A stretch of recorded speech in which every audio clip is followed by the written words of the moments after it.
Hi, my name's Phil and I live in Nottingham. And last month I lost my keys. Now I'm sure that your initial reaction to that statement isn't one of sympathy, but I'm not usually a forgetful person, so losing my keys really played on my mind. I began to worry about not being able to lock up my house, or drive my car, or even open the shed to be able to take my bike out for a ride. I looked high and low, near and far, retracing all of my footsteps, getting more and more anxious as time went on. I wanted to give up and accept the fact that I wasn't going to find them again. Now I'm sure you've worked out by now that there's a happy ending. I eventually found them, tucked away in the depth of my bag. There they were. Felt so much relief and celebrated not having to buy new copies of my key. I wonder, have you ever experienced the same thing? Losing something of great importance to you and spending a long time trying to find it. How did you feel? Was it stressful? Were you worried? What did you do when you found it? Now Jesus tells us a parable in the Bible of how God searches for us too. And he doesn't give up like I almost did when I found my keys.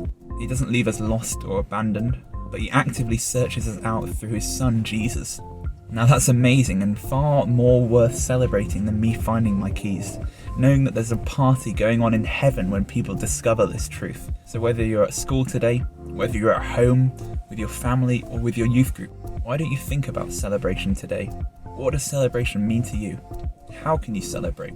Now this year's been really tricky, and I know that we've all found it difficult to celebrate when there's so much sadness going on around us. But the amazing thing is that God celebrates over us even when we don't feel like celebrating, or even when we don't know that there's something to celebrate.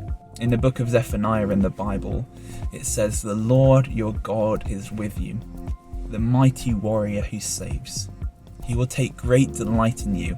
In his love he will no longer rebuke you, but will rejoice over you with singing." This is amazing. God rejoices over us. He celebrates when we look to him, when we focus on him, when we give him our struggles, our anxieties. He delights in us and celebrates with us. Now celebration doesn't need to be a big party. At the moment it literally couldn't be a big party, but it could mean saying thank you to someone.